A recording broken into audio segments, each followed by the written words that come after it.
Alright, so dito mga kababayan. Sige daw. Nagkagulo daw dito ngayon. Tingnan ninyo, ang daming CDM. Kasi yung basura ng mga pulis na inilalabas na gusto mahuli sa amin. It's in-check. Ayaw ipa-check. Tapos ngayon, galit na galit. Kalat-kalat yung mga basura daw dito. Hanapin natin. Ito. Ayan. Ayaw po ipa-check. Hanggang sa nawasak yung basura.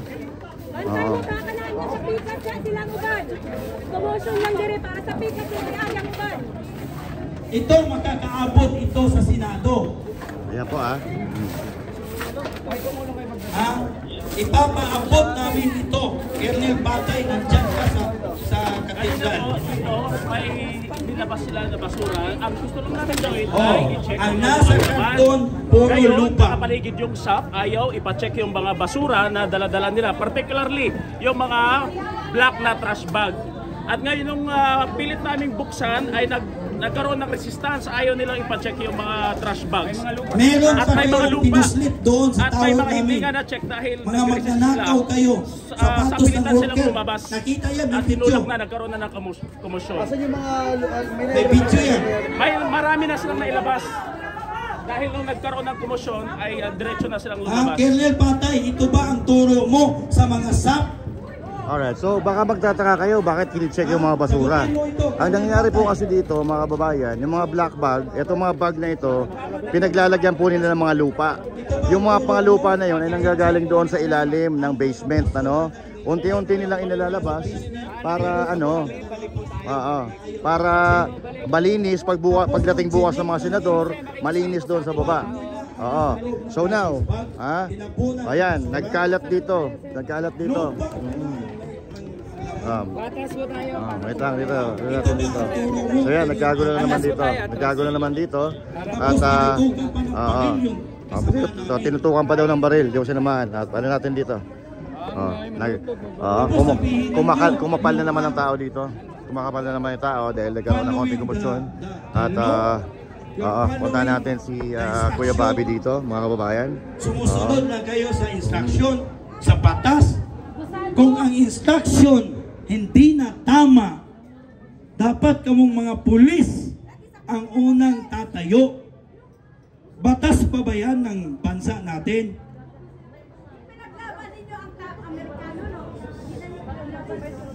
Tingnan ninyo, kayong mga pulis, tingnan ninyo, alerto kaagad ang CDM. Gusto pa nila huliin ang aming kasamahan, samantalang nais na lang namin makita ang laman ng mga basura ninyo. Tingnan ninyo, nagkakalat kayo ng basura.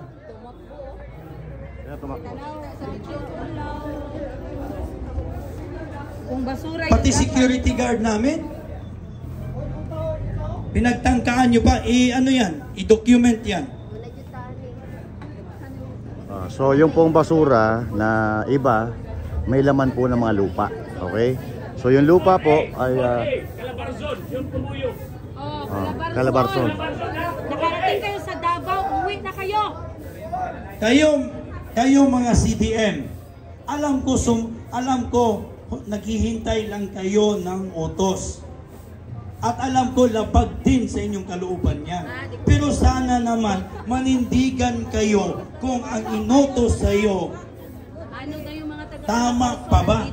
Naaayon pa ba yan sa human rights? Nasaan ang human rights namin dito? Wala na ba kaming karapatan na proteksyonan namin ang aming sarili dito? Lugar namin to. Tawa-tawa pa kayo dyan. Tingnan yung ginawa ninyo. Nais na namin malaman ano ang pinag-aakot ninyo mula sa basement palabas. Pero ayaw nilang ipakita. Dahil wala na silang magawa dahil andyan yung mga kasama namin, ginamit ang inyong puwersa, CDM. Tapos ikukulong nyo kaagad. Meron pa bang hustisya yan sa amin?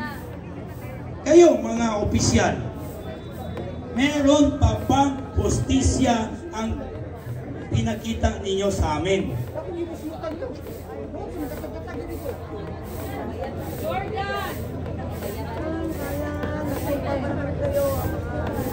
Gusto ninyo nga lalaban kami para kunyari may dahilan kayo na arestuhin kami. Gawain pa ba yan ng isang matinong pulis? Ha? Gawain pa ba yan? Tingnan ninyo, pinalibutan nyo kami ng CDM.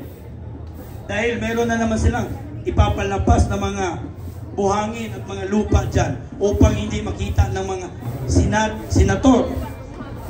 mga senador bukas. Huwag niyong sabihin na totoo yung sinabi ng ilan dyan na ang pulis ngayon is organized syndicate na. Ha?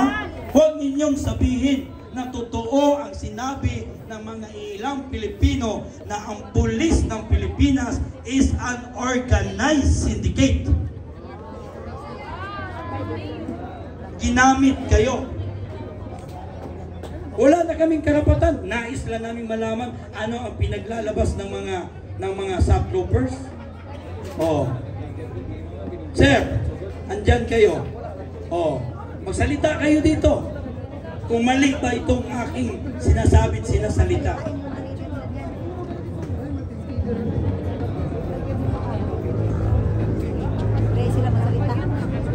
Pero ninyo, gwardya namin yan, may karapatan yan mag-check sa lahat ng ilalabas dahil may duda na kami sa inyo.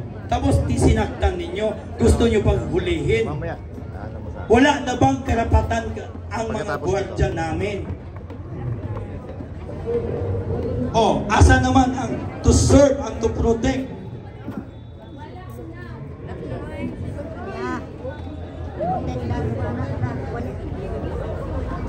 Ilang minutes yun eh?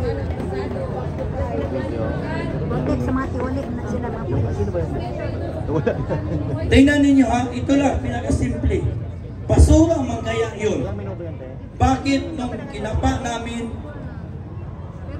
pinunit namin yung garbage bag, ang nasa ilalim, pakbag, puno ng tabunan ng basura. Tapos, tinakbo yung pakbag. Nung tinignan, lupa. So, totoo talaga na meron kayong ginawa dyan na illegal na paghuhukay. Tapos, gusto ng aming gwardiya dyan na ipahituin yung mga CDM ninyo, action kagad. Tapos gusto ninyo hulihin. Asa naman ang justisya sa amin dito? Asa naman ang human rights namin dito?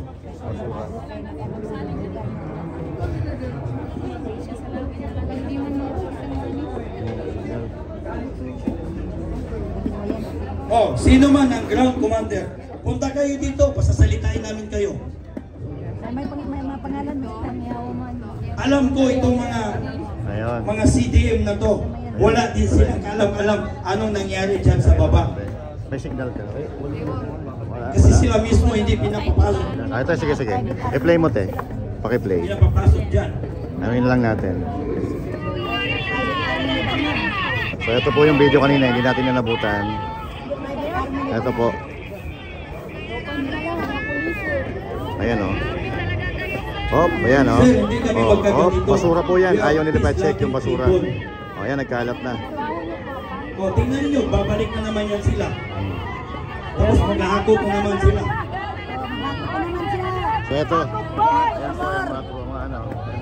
Yan yung mga makakakas eh.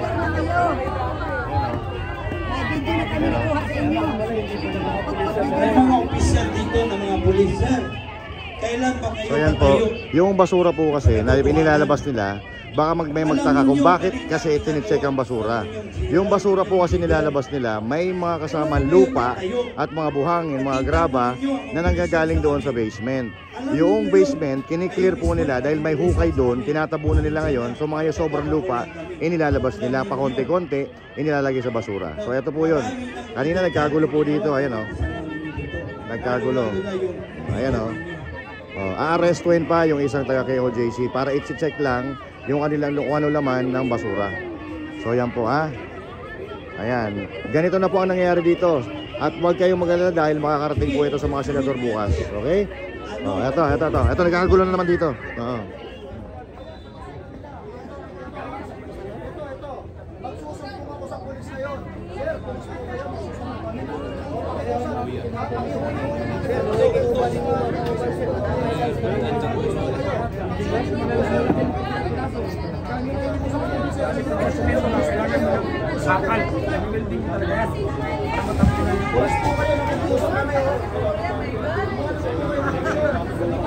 Ano daw yan? Ano daw yan?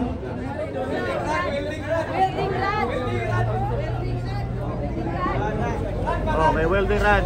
Oh, may welding rod. Pakita dito. Welding rod, kasama ba yan sa warrant of arrest? Kasama daw. Oh. Padaanin ang motor. Padaanin natin si Mass Rider Black. Yan.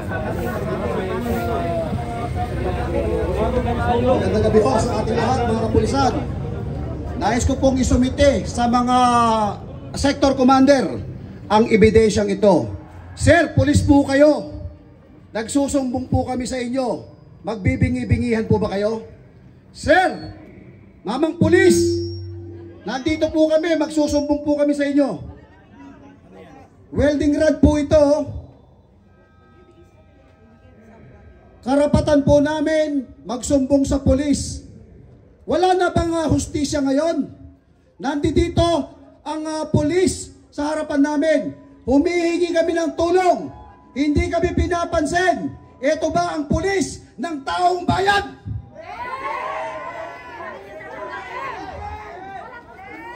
Sir!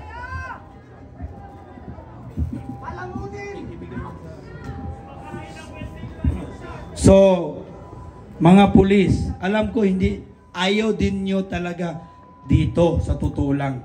Kayo mismo niyan sa loob-loob ninyo. Pero hanggang kailan kayo tatayo? Hanggang kailan kayo tatayo? Naghanap buhay kayo at the expense sa buhay namin? Yun ba ang ibig sabihin ninyo? Kasi may kaibigan ako dyan. Sabi niya, pasensya na tol, hanap buhay lang to. So ibig sabihin, naghanap buhay kayo at the expense sa buhay namin? May patay na kaming isa, sir. At marami kaming may sakit dahil sa kagagawa ninyo. Sana naman kayo mga opisyal, mga colonel, mga provincial director o city director na nandito, sino mga opisyal na nandito, tumayo naman sana kayo sa katotohanan. Tumayo kayo sa kabutihan. Nagtatrabaho kayo sa loob ng uniforme ninyo at the expense sa buhay namin. Eh kung pumutok yung baril ng SAF na yan, wala kaming kalaban-laban, may balik pa ba ninyo ang buhay namin?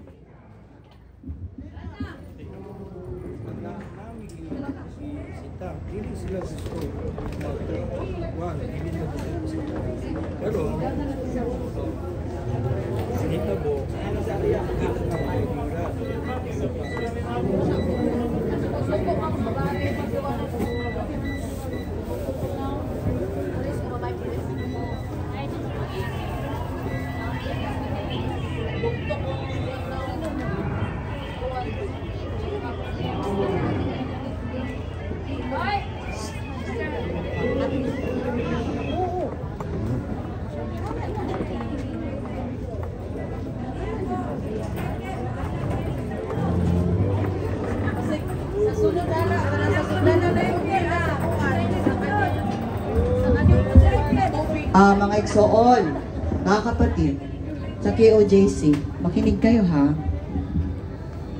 Makinig kayo mga kapatid. Paminaw mo, tanan, mga igsoon. Kung asa man may makaabot akong tingog. Nag-ampo magkamo samahan. Sabi nag-ampo samahan, tas ang kamot. Nagtuo mo samahan. Naniniwala kayo sa ating dakilang Ama. Alam natin ang pananampalataya natin. Kabaluta sa atong ginatuuhan. Wala man tagitudloan ng mga away. Magsamok-samok. Pwede ba magtuyo sa ta? Nakasagot mo, Mike Soon? Kabalo ko atong pagbati. Alam ko, yung nararamdaman natin hindi basta-basta. Lahat tayo, yung sakit, yung injustice, lahat na ng pagtitiis, alam ko nararamdaman natin yon mula pa. Mula pa nang hindi nila binigyan ng karapatan ng ating mahal na pastor. Alam natin yan lahat. At ang unang nakaramdam niyan si pastor, di ba? Ang unang nakabatian ng injustice, si pastor. Kabalutas, bisan si Jesus Christ. Wala siya'y sala. Tanang sala, gikarga sa yaha. Gilansang pa siya sa krus. Ning sukol ba siya? Naglagot ba siya? Wala man di ay. Wala pala eh. Pwede pa pasagdan na ito, mag-ampok ta. Wala tay armas. Wala tayong armas. Alam ng sanlibutan yan. Kahit yung mga pulis, alam na rin nila yan. Alam na nila yan. Nakikita nila yan. Wala tayong laban kung makipaglaban tayo. Sinasakop na nga nila yung compound. Sinakop na nila yung mga pamamahay natin. Hindi na nila tayo binigyan ng karapatan upang magpuri, magsimba.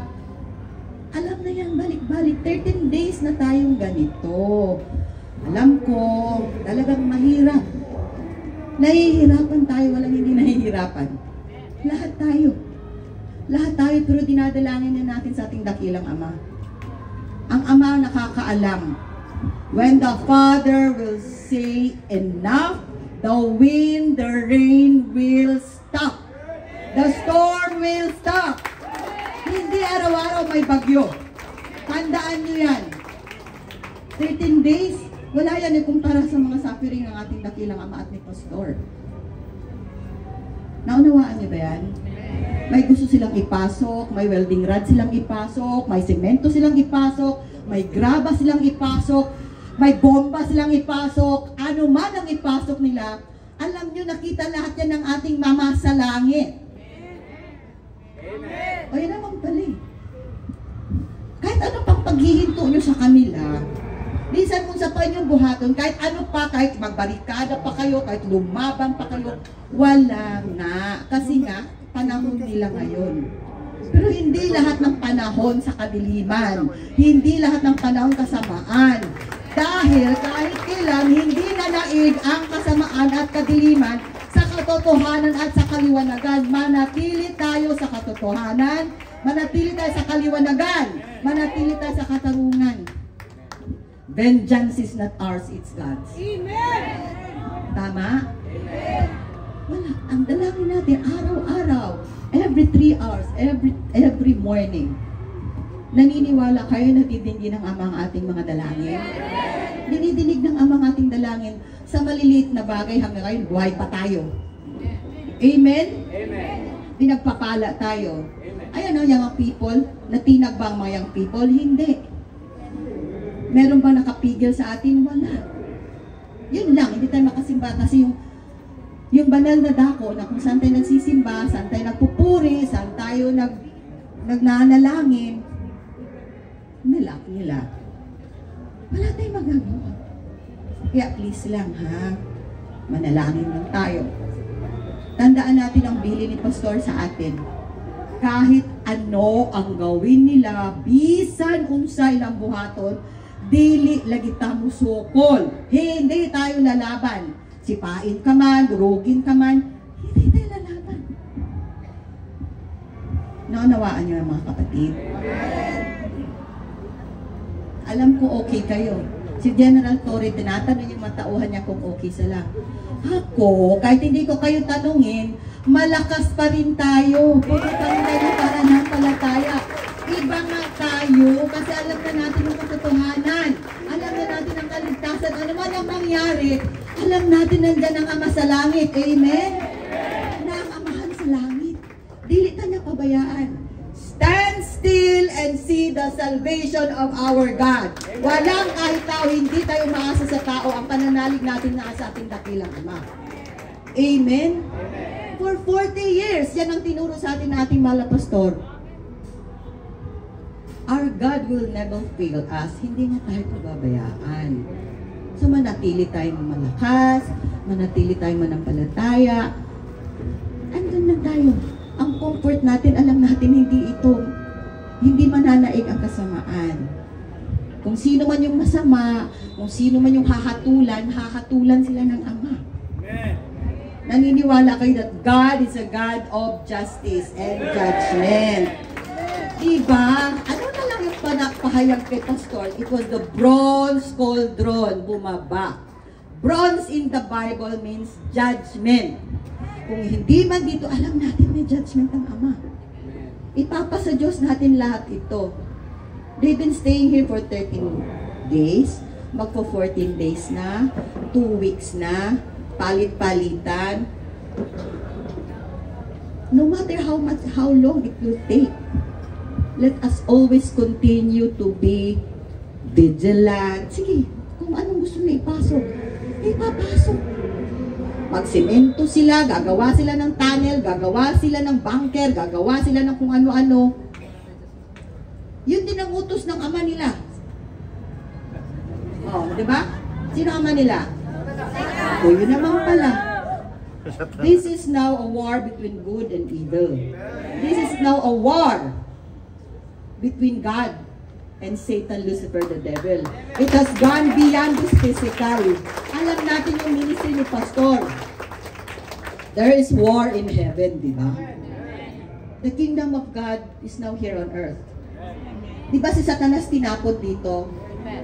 With great wrath. Galit na galit si Satanas. Nandito siya sa lupa. Kaya tumapasok siya sa mga tao na hindi rin naglilingkod sa Diyos. Pero tayo, sino ang pumasok sa atin? Espiritu ng ating Ama. Espiritu ng Diyos. Remember, we are at war. We are at war. There is war now. Ano sabi ni Pastor? Pag peace time, pag panahon ng peace, if there is peace, just like the years that was, that years that were, how many years there was peace? We're human beings. Remember, when we're at war, we are already angels. Pag war na, anghel na tayo. Sususuka ba tayo ng mga warring angels? Kaya, the war, remember, is spiritual, hindi physical. Hindi nakikipagbaka sa mga physical na tao. Ang pinagbabaka natin mga spirito. We are pulling down strongholds. We are pulling down principalities. Doon natin dinadaig. Dinadaig natin ang kaaway sa spirito. Amen? Anong hinay man? Kapoy na mo? Wala man di ay. Ay, atong surrender. Ang kusog atong espiritu. You build our spirit because our spirit will never break.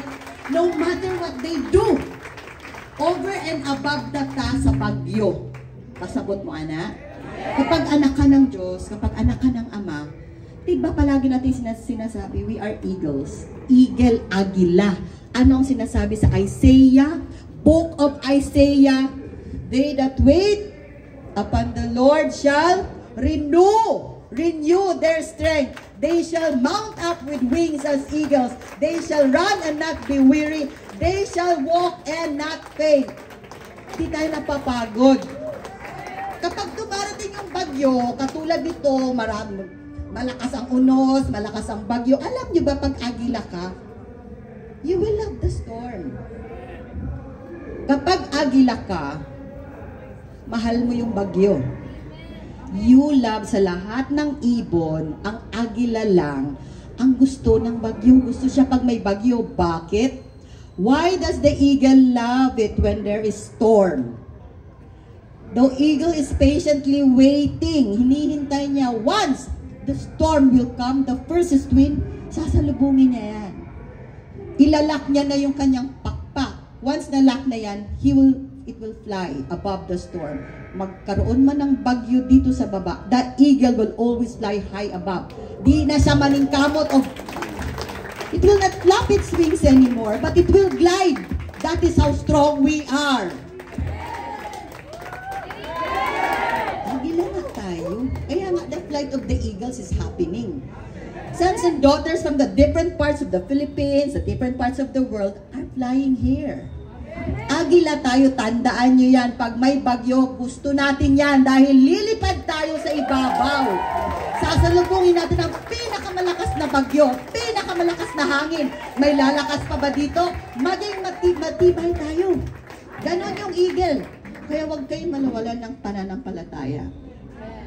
Si General Torre, hayaan nyo na yan. Desperado na siya. So, kawawa siya dahil may kaluluwa siya, di ba? Kasi si Pastor, wala siya ibang misyon, magligtas ng kaluluwa. Dahil pag ang kaluluwa mo hindi naligtas, forever ka sa dagat-dagatang apoy. Forever ka sa impyerno.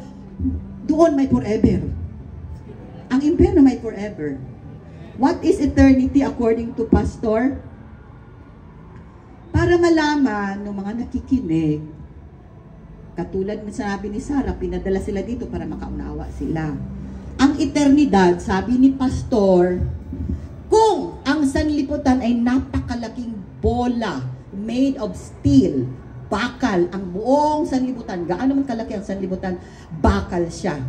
And every 1 million years or 100 years, a small bird will fly at kikis-kis niya yung kanyang bagwis doon sa malaking-malaking bola na steel na sanlibutan. Pag natunaw na yun, ang eternidad hindi pa nag-uumpisa. Galaki, ganun yung steel ball. Gaganon lang ng maliit na ibon. Every 100 years or 1,000 years, bababa siya, gaganon siya. Kahit matunaw na yun, ang eternidad hindi pa nag-uumpisa. Kaya tayo, sigurado tayo kung saan tayo sa eternidad. Amen? Amen. Saan ang eternidad? Sa langit, andito na ang langit, nandito na sa lupa. Because the kingdom of heaven is now here. What did Jesus Christ, the begotten Son, prayed in the New Testament? And Matthew said, Our Father, who art in heaven, hallowed be thy name. Thy kingdom come. Thy will be done on earth as it is being done in heaven. This is the kingdom of heaven on earth. And those who are listening, those who are viewing, at lahat ng nanonood, lahat na nakikinig, this is your chance. This is a call for all of you to listen to the message of the appointed Son, Pastor Apollo C. Kibuloy, who, like Jesus Christ, have no sin, but paid for the sin of the world. Ganito rin ang nangyayari in the Gentile setting in our modern times today. Walang kasalanan si Pastor, pero lahat ng kasalanan ikinarga na kay Pastor. Lahat ng false accusation ikinarga na kay Pastor. But, alam natin, inosente, walang kasalanan ng ating mahal na Pastor. Ganun din para sa kaligtasan ng sanlibutan. Kaya ngayon, manatili tayo. Amen, mga kapatid. Manatili tayong mahinahon kasi yon ang bili ni Pastor. Mauna ang pinagbili ni Pastor bago siya alis. Ang sabi niya palagi, kahit anong gagawin sa inyo, huwag kayong lumaban. Yon ang palaging bumabalik talaga sa isip ko. Lahat ng ginagawa ng desecration, alam mong magbabayad. At isa pa, ano ang sabi ni Pastor? Lahat talaga, lahat ng nagkasala, alam man nila o hindi. Ang lahat ng nagpasakit kay Pastor, sa Kingdom Ministry, lahat ng injustices, kung sino man yun na ginamit ng kaaway, when judgment will come, kapag ang paghukom ay darating na sa buhay nila, hindi pa agad silang magbabayad. Sino ang magbabayad, sabi ni Pastor? Kung sino ang pinakamahal nila sa buhay, pinakamahal nila na ayaw nilang mawala, yon ang magbabayad. They will suffer the consequence. Alam natin yan. Para malaman din ng lahat na nakikinig, tandaan nyo itong mga sinabi ni Pastor. Wala si Pastor physically, hindi na namin kasama si Pastor. Ito yung mensahe para sa lahat. Lahat na nagpasakit, lahat na nagpersecute, hindi nyo alam ang ginagawa ninyo. Lahat ng umaalipusta, lahat ng naninira kay Pastor, kung meron pang pagkakataon, meron pa kayong chance, you have to ask forgiveness. Humingi kayo ng tawad habang may panahon pa. Huwag niyong hintayin na wala na kayong panahon. That is why lahat ng tao namamatay. Walang hindi mamamatay dito. Maliban na lang. Kung katulad ni Pastor sa glorification, mag-glorify tayo kasama ni Pastor. Hindi tayo dadaan sa kamatayan. Hindi tayo dadaan sa physical na kamatayan. Pero alam natin ang lahat ng tao may kaluluwa. Ang lahat ng tao mamamatay. They will bow down to death. And when death comes knocking at your door, remember, when you go to the other side, dahil hindi kayo mananatili dito sa physical na sanlibutan, mamamatay kayo. Ang tanong, saan pupunta ang mga kaluluwa ninyo? That is when people, you who are watching, those who are listening, you will realize that the appointed Son of God is relevant dahil may kaluluwa kayo. Huwag niyong hintayin na mahuli na ang lahat. Hindi na kayong pwedeng bumalik pa dito at magsabi, Pastor, patawarin niyo kami. TOGC, patawarin mo kami. Biro mo, sino ang tinitira ninyo? Sino sinisira ninyo? Kingdom of Jesus Christ, kaharian ng Diyos dito sa langit, na nandito na sa lupa. Yung pangalan pa lang, Kingdom of Jesus Christ, kilabutan na kayo. Kilabutan na kayo. Kingdom of Jesus Christ ang tinitira. The Bible said, they attacked the holy city, and that is exactly what is happening. And when the day comes, because there's always a day of reckoning. Kung si Pastor pa sa Bisaya, na kanunay panahon sa dakop, darating ang araw. Diba? Maniningil ang Ama. At pagpuno na maniningil ang Ama. So habang hindi pa naniningil ang Ama, at meron pa kayong chance, ito lang. Kung ano yung sinabi ni Pastor, mag-surrender kayo. Meron pa kayong chance. Tandaan nyo, meron kayong mga mahal sa buhay. Meron kayong pamilya. Huwag yung sayangin itong chance na ito. Dahil anong sabi ni Pastor? Ito, nire-relate ko lang ang sinabi ni Pastor. Lahat ng amalipusta, lahat ng nanira, lahat na nagpasakit dito, tuhod ang gagamitin ninyo pabalik dito sa kingdom at hihingi kayo ng tawad. Tandaan nyo yan. Tandaan nyo yan. Hindi akin to, kay Pastor ito. Kaya mga kapatid, palagi tayong magpasalamat sa ating Ama. Dahil tinawag niya tayo, ginawa niya tayong mga anak sa mga panahong ito. Magpapasalamat tayo dahil niligtas tayo, narinig na natin ang mensahe ng ating mahal na Pastor at natanggap na natin ang kaligtasan. So ano naman ang gagawin nila sa mga panahong ito? I-cover nyo lang. Kunan nyo ng picture, kunan nyo ng video, kung ano man ang ginagawa nila. At idanangin natin dahil hindi rin nila alam ginagawa nila. Ngayon pa lang nila malalaman yan. That is why ngayon ma-realize natin why Jesus Christ prayed, Father, forgive them because they don't know what they're doing. Exactly. And history is repeating itself. So tayo na nasa kaligtasan, tayo na nasa kaliwanagan, tayo na nasa katotohanan, kita nga naanay kaluwasan, kita nga nasa kamatuuran, kita iampo nato ang talag sa mga katauhan, magkatanaw karon, naasa sulod, muna ministry sa anak magluwas o talag. Amen? Instead of extension na samahan. Extension na ba tayo, Pastor? Kasing na ba tayo, Pastor?